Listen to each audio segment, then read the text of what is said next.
নমস্কার, সোহাগের মা রান্নাঘরে আপনাদের সকলকে স্বাগত। এখন যাবো বিয়ে বাড়িতে। চলুন, সকলেই রেডি হয়ে নিয়েছি। কেমন লাগছে অবশ্যই একটিবার কমেন্ট করে জানাবেন।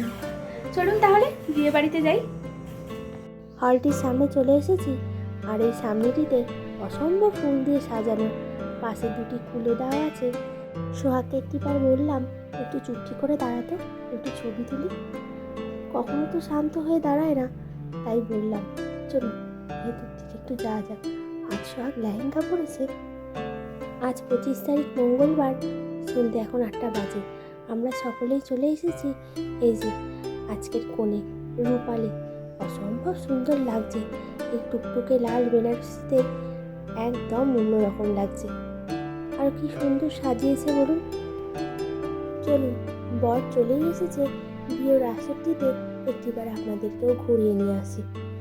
এই যে ফুলের কাজ দিয়ে অসম্ভব সুন্দর সাজিয়েছে। এই যে গ্রিন কালারের যে শাড়িটি পরে আছে, এটি হলো সোহাগের জেম্মা, আমার পিসি শাশুড়ির বৌমা। আমরা সকলে মিলেই এসেছি। 8:30 থেকে লগ্ন শুরু হবে, তাই শুভদীপ অনেক তাড়াতাড়ি চলে এসেছে। কলকাতায় যেহেতু বাড়ি, শান্তিপুর থেকে কলকাতা অনেকটাই সময়ের পথ, তাই তাড়াতাড়ি রওনা দিয়েছিল সেখান থেকে।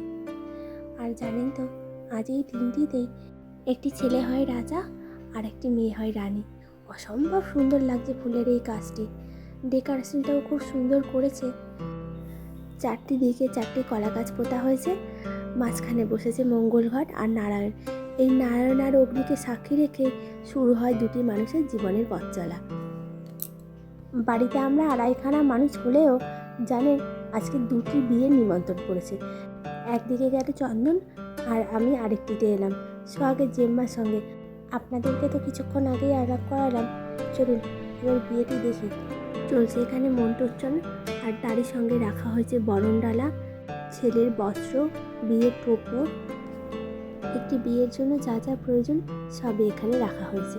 জানেন, বিয়েটি দেখে নিজের বিয়ের কথাও মনে পড়ছে।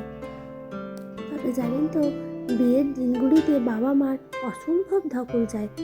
বিয়ের পিঁড়িতে বসেছে, কিছুক্ষণ পরেই ওকে নিয়ে যাবে।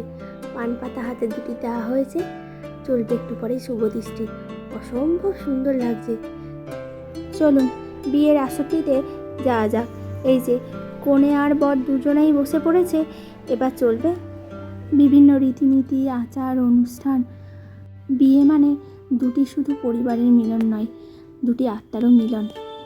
7 জন্মের পাশে থাকার, একে অপরের কাছে অঙ্গীকারবদ্ধ হওয়া। আমাদের হিন্দু বিবাহের রীতিনীতি অনুসারে আছে সপ্তপদী, অর্থাৎ 7টি শপথ। এই 7টি শপথ আমরা নিয়ে থাকি অগ্নিকে সাক্ষী রেখে। প্রথমটি হলো দায়িত্ব আর কর্তব্য, একে অপরের প্রতি সম্মান। দ্বিতীয়টি হলো শক্তি ও সমর্থন। জীবনে যতই চড়াই উতরাই আসুক না কেন, দুজনে সেগুলোর সমাধান করবে এবং একে অপরের শক্তি হয়ে উঠবে। কারণ আমাদের সংসার জীবনে বহু বাধা বিপত্তি, ঝড়ঝাপটা অনেক কিছুই আসে। তৃতীয়টি হলো সমৃদ্ধি ও ত্যাগ। নবদম্পতিরা যেমন সুখে শান্তিতে ঘর সংসার করার অঙ্গীকারবদ্ধ হয় একে অপরের, তখন তারা তাদের সংসারের জন্য কিছু ত্যাগ করতেও প্রতিশ্রুতি রাখে। চতুর্থটি হলো তারা তাদের ভালোবাসায় অঙ্গীকারবদ্ধ হবে, আবার পরিবারের বৃদ্ধিও ঘটাবে। আর পঞ্চমটি হলো তারা প্রতি সময় একে অপরের প্রতি বিশ্বাস ভরসা এগুলিকে রাখবে। কারণ প্রতিটি সম্পর্কের ভিত গড়ে ওঠে বিশ্বাস আর ভরসার মধ্যে দিয়ে। আর ষষ্ঠটি হলো তারা তাদের নিজেদের জীবনের লক্ষ্য পূরণে একে অপরকে সাহায্য করবে। আর সপ্তমটি হলো তারা তাদের জীবনের শুরু থেকে শেষ পর্যন্ত একে অপরের সাথে কাটানোর অঙ্গীকার করবে। আর এই 7টি শপথ আর এই 7 পাকে বাধার মধ্যে দিয়েই শুরু হয় জীবনের পথ চলা। আর এরই মধ্যে দিয়ে শেষ হলো নবদম্পতির গাঁটছড়া বাঁধা। এবার শুরু হবে পিঁড়ি বদল। অসম্ভব সুন্দর লাগছে জানেন, কাছ থেকে বহুদিন পরে এরকম একটি বিয়ে দেখতে পাচ্ছি। আর রাত এখন প্রায় 11টা। সোহাগের জেম্মাকে নিয়ে এখনও বসে আছি। তবে জানেন তো, বেশ দুজনে মিলে একটু গল্প সল্পও করছি। পিঁড়ি বদল হয়ে গেছে, কনে আর বর আবারও বসবে বিয়েতে। প্রতিটি মানুষের জীবনে জানেন এমন সুন্দর একটি দিন হয়তো ভগবান উপহার দিয়ে রেখেছে। লাল টুকটুকে বেনারসি শাড়ি, গলায় রজনীগন্ধার মালা, আর কপালে একটু চন্দন, আর মাথার উপরে আছে একটি টোপো। অসম্ভব সুন্দর লাগছে আজ এই রাতের রানী আর রাজা।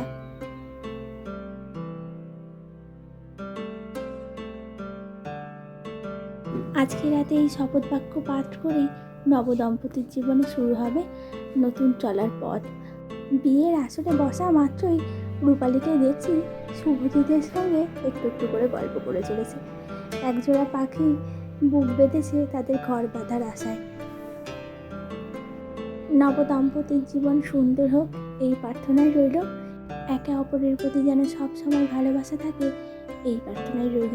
চলুন, মঙ্গল ঘটা নারায়ণ বসে আছে, তাদেরকে সাক্ষী রেখেই তো শুরু হয়েছে জীবনে পথ চলা। এবার হবে খই পোড়ানো। চলুন আপনাদেরকেও সঙ্গে রাখি। এই যে দাঁড়িয়ে পড়েছে, কিন্তু এই পীরের যে কলকাটা অসম্ভব সুন্দর লাগছে, কাঠের তৈরি। এবার শুরু হবে খই পোড়ানো। রূপালীর পাশে যে দাঁড়িয়ে আছেন সাদা শাড়িতে, উনি হলো শুভজিতের পিসিমা। অসম্ভব ভালো মানুষ। শুরু হবে এবার যজ্ঞ, আর এই যজ্ঞতেই দেওয়া হবে খই। এত আনন্দের মধ্যে দিয়েও মা বাবার মনে যেন চিন্তার ভাঁজ সরতে চায় না। বিয়ে হলে পরে একটি মেয়ে তো অন্য একটি পরিবারের কাছে যায়, তবে জানেন তো মা বাবা ভীষণ আশঙ্কায় থাকে। তাদের মনে সর্বদা একটিই কথা চলে, মেয়েটি আমার ভালো আছে কিনা। কাঠের এই পিঁড়িতে অসম্ভব সুন্দর কলকা করা হয়েছে। যজ্ঞ শুরু হয়ে গেছে, এবার হবে খই পোড়ানো। খই পোড়ানোটা ভীষণ মজাদার জানেন। একটু একটু করে হাতের মধ্যে খই দেওয়া হয়, আর তারপর সেটি যজ্ঞে দেওয়া হয়। অসম্ভব সুন্দর এই আচার রীতিনীতি। উচ্চ মাধ্যমিক দেওয়ার পর যখন কলেজের প্রথম পরীক্ষা আমি দিচ্ছি, ঠিক সেই সময় আমার বিয়েটি ঠিক হয়।